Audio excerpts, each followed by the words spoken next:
దేవర ప్రస్తుతానికి తెలుగు రాష్ట్రాల్లో మాత్రమే కాదు, పాన్ ఇండియా వైడ్‌గా ఇదే హాట్ టాపిక్. 'ట్రిపుల్ ఆర్' తర్వాత ఎన్టీఆర్ నటిస్తున్న సినిమా కావడంతో ఈ మూవీపై ఎక్స్‌పెక్టేషన్స్ కూడా భారీగా పెరిగిపోయాయి. అంతేకాకుండా తారక్‌కు ఇప్పుడు నార్త్‌లో కూడా మంచి మార్కెట్ ఉంది.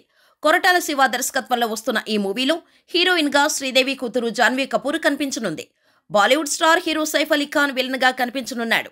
300 కోట్ల భారీ బడ్జెట్‌తో తెరకెక్కిన ఈ సినిమా ఈ నెల 27న ప్రేక్షకుల ముందుకు రానుంది. ఈ సినిమాపై తారక్ అభిమానులు ఎన్నో ఆశలు పెట్టుకున్నారు. ఇప్పటివరకు రాజమౌళి సినిమా తర్వాత ఏ హీరో కూడా హిట్ కొట్టలేదు. ఈ సెంటిమెంట్ ఎన్టీఆర్‌తోనే స్టార్ట్ అయింది.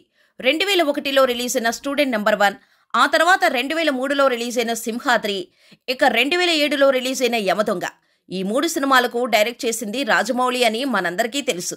అయితే ఈ 3 సినిమాల తర్వాత తారక్‌కు వరుస ఫ్లాపులు వచ్చాయి.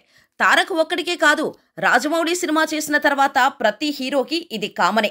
రీసెంట్‌గా 'ట్రిపుల్ ఆర్' తర్వాత రామ్ చరణ్‌కి కూడా ఆచార్య రూపంలో భారీ ఫ్లాప్ తప్పలేదు. అయితే ఈ సెంటిమెంట్ ఎన్టీఆర్‌తోనే స్టార్ట్ అయింది కాబట్టి దేవరతో ఎన్టీఆరే ఈ సెంటిమెంట్‌కు స్వస్తి చెబుతాడని అభిమానులు భావిస్తున్నారు. ఇక ఈసారి ఎన్టీఆర్ తన దేవరతో బాక్సాఫీస్‌కి ఆయుధ పూజ చేస్తాడని అభిమానులు ఆశిస్తున్నారు.